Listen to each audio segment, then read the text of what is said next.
guys, welcome back to my series Real Estate War Stories. I am your host Felicia, aka your favorite home agent. Please do not forget to like and subscribe. Today I have with me Eric. Eric, thank you so much for coming on. He's gonna go ahead and share a war story with you guys today. But before we do that, if you can just introduce yourself, what is your title? What do you service? Sure.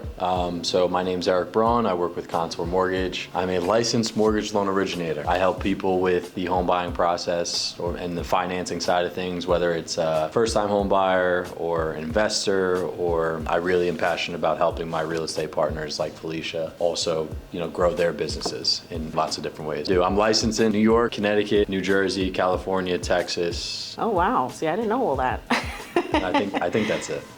Awesome. 5 or 6 states, yeah. And how long have you been in the business? I've been in the mortgage business for almost 8 years. A long time. Yeah, it's my first real job and didn't know really was going to be a career, but it ended up being a very fruitful one, thank God. Awesome. Well, I can't wait to hear your real estate war story. You mentioned this is a personal experience for you, so Yeah. I'm even more interested to hear that story. Yeah, so I have plenty of war stories as a loan officer, but they would either be boring or complicated to explain. So the story that I wanted to tell today was a house that I was actually buying as an investor. Not that I'm like a huge investor that flips a ton of properties, but when there's a deal and an opportunity, I like to take advantage and try to make the right moves, right? So this particular property that I was buying. And how long ago was this? I remember there was masks. Mm-hmm. That's how everybody remembers. Yeah, so to start off, I actually wasn't buying the property. I got a phone call from an attorney that I recommend, Christine Pizzello, and she said, I have a client that's in contract on this house. It's a short sale, and their bank is saying that they can't get the loan done. So I always say, unfortunately, but fortunately, I get a lot of phone calls like that where either somebody dropped the ball or they're just running into issues, and I have to come into the picture like, Eric to the rescue. the ninth inning to try and get a deal done. So that's how I originally got the phone call. And then I spoke to this gentleman and he went through his whole scenario. I figured out a way to get it done. Long story short, the house was a short sale. Mm-hmm. And for those of you who don't know, when you're buying a short sale property, you could be in contract on it and the bank that's working out the short sale doesn't have it approved. So they have to also approve this. Again, long story short, I figured out a way to get the loan done, but lo and behold, the short sale wasn't approved. Okay. And nobody had any idea. So we did all that work for essentially nothing. I mean, it wasn't that much work. It was like a week of going back and forth and trying to think of solutions, but essentially the deal went on ice for a year and a half. So he was in contract on this house for a year and a half. Property values are skyrocketing. He's still locked into that purchase price. And then one day he calls me. This was at COVID. This was during COVID. So it all started in 2019. Now we're in 2020. He calls me and he goes, guess what? The short sale got approved. The banks are looking to do the deal, but we need to close quick, right? So I take a look at everything. Again, kind of refamiliarize myself with the file because I completely forgot about this file. And he put his primary residence in forbearance. Oh, wow. And that's how I remember it was during COVID because that's what was going on. And because his primary residence was in forbearance, which is when they allowed you not to make payments during COVID, he didn't qualify to purchase another property, right? So he's like, this is a really good, I think we were in contract for 3-something. On a property in Wheatley Heights, Half Hollow School District. So it was easily like a high 500 house, and he was gonna buy it. It barely needed renovations for 3-something. So he really didn't want to let go of this deal, but now he can't qualify for the loan after a year of being in contract. So I said to him, listen, I know it's a deal, you know it's a deal, you can't get a loan, but how about I, buy the contract? He said, okay, let me think about it, and I'll give you a finder's fee, we'll work something out, and I'll make it make sense for both of us. But at least you can walk away with something on this. He said, okay, let me think about it. Now, mind you, during this time of him being in contract for a year, we grew weirdly close. Even though I never did his mortgage, I never helped him buy a house. It was just this one situation that I figured out, and then the deal went on ice. We were sending pictures of our dogs back and forth. We were saying happy holidays. We had this weird bond. So after I told him that I would buy the deal from him and give him a finder's fee, he calls me, the next day and was like, listen, I have a family member that'll buy the house cash. that doesn't need a mortgage, but I trust you more than I trust him. Oh, wow. Let's do it together. What does that look like? So I said, let's do it. And this is pretty risky of me because, again, I was close with this guy, but he's really a stranger at the end of the day. Right. So you never want to do business with somebody you didn't trust, but for some reason I trusted him. He was a pastor. Not that that means anything, but he was a pastor. Seemed like a good guy. We built this bond. So I said, let's do it. I'm gonna take the loan under my name. We're gonna buy it as an investment property. We'll split the deed 50-50. That's how we'll get the financing done. And then we'll split the profits when we go to, and he said, let's do it, deal. Now, because I was introduced to the equation as a new buyer, now the short sales needed to get approved again. Oh, no. I've never bought a short sale in my life. I've helped clients buy a short sale, but I never had to. I essentially became the short sale negotiator. And the reason being is I wasn't the short sale negotiator on paper, and I wasn't doing the responsibilities of the short sale negotiator because technically you're not allowed to do that as the buyer. But the reason I say that is because the actual short sale negotiator was 80-something years old. Oh, wow. So let's just say he wasn't very technology friendly, and he was going back and forth with the bank to get the short sale approved with fax, and he just wasn't really on top of anything. So if anything, I was just like acting like I was calling him every single day, like just brute force to get this short sale reapproved. And how long did that take?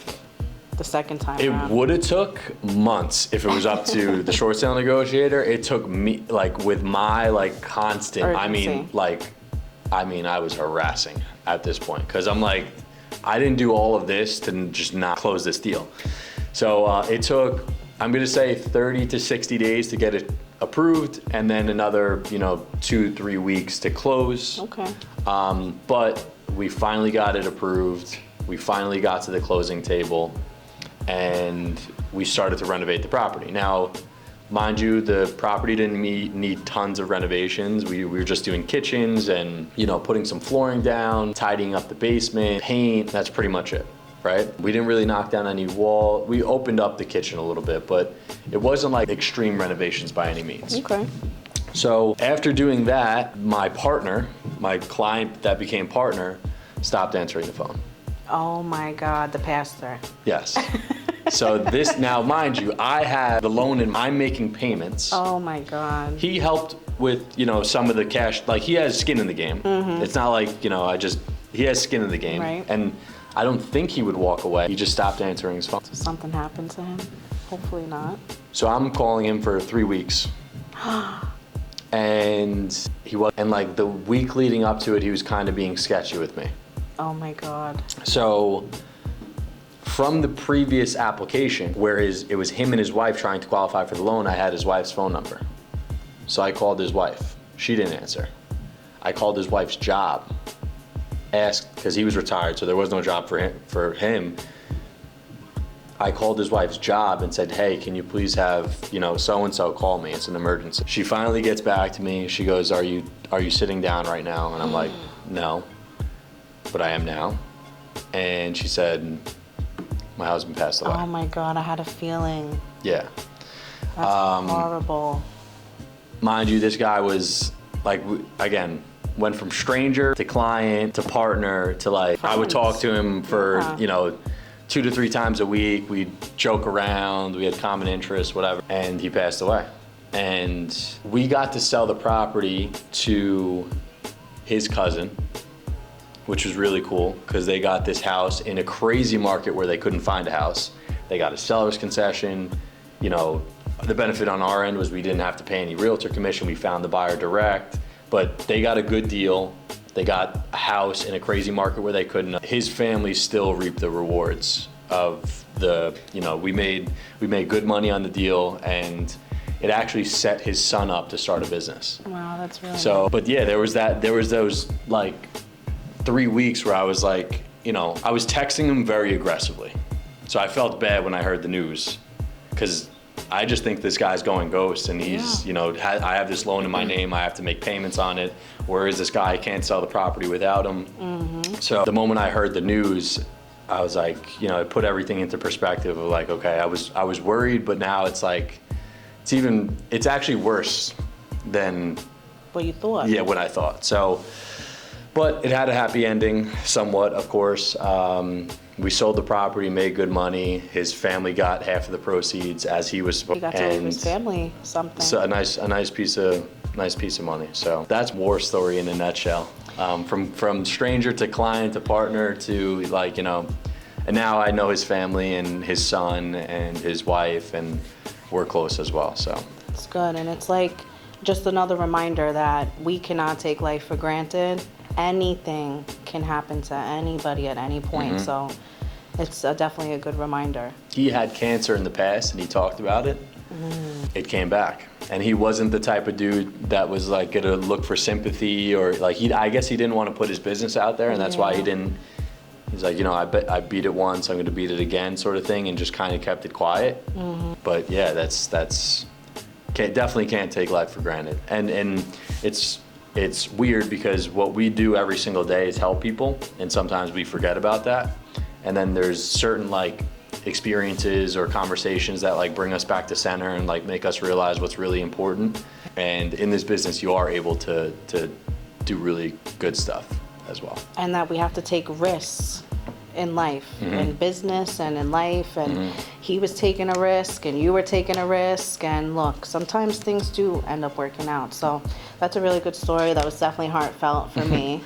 If you can give one piece of advice to anyone who might be listening, maybe you wish you would have known when you first started your business that someone else may benefit from, you can share whatever advice. So it doesn't really tie into the story, but just something that, and I could give a lot of pieces of advice, but the first thing that popped into my head was be a good person and think long term. I think one of the best business strategies ever is to just be a good person. And you should think long term in regards to what moves you make and how you market and how you have conversations and how you build relationships. It shouldn't just be like this churn and burn, money now sort of mindset. If you're in this business and you want to have this as a career, you need to think about the bigger picture and think long term. That's great advice, especially we're in a generation where everything is now. We want everything quick, but some things do take time, and some things are worth it, taking the time. So that is Eric's war story. Eric, for our followers, if you want to drop your handle, if anyone wants to reach out to you. My Instagram is Not Your Average Lender. My YouTube is Not Your Average Lender. Eric Braun, Google me, and you'll find me, hopefully. Awesome. So guys, thank you so much for listening. Don't forget to like and subscribe so you can see more real estate war stories. So stay tuned for the next one.